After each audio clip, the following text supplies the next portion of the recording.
వినాయక చవితికి అయితే నేను చేసిన ప్రసాదాలు చూపిస్తారండి. ఇగో పులిహోర,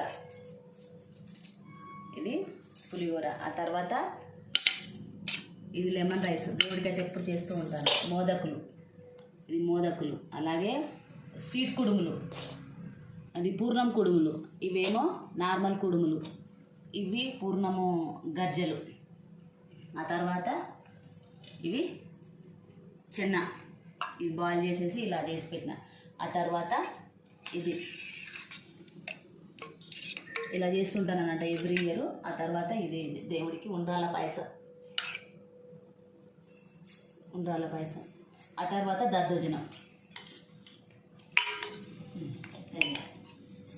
ఇలా దేవుడికి ప్రతి ఇయర్ నేను ఇలానే చేసుకుంటాను. దేవుడికి అయితే నైవేద్యంగా సమర్పిస్తూ ఉంటాను. నా పూజకి ఆయనకి నా వంతుగా నేను చేసేది ఇదే. ఇలా చేసుకున్నాను.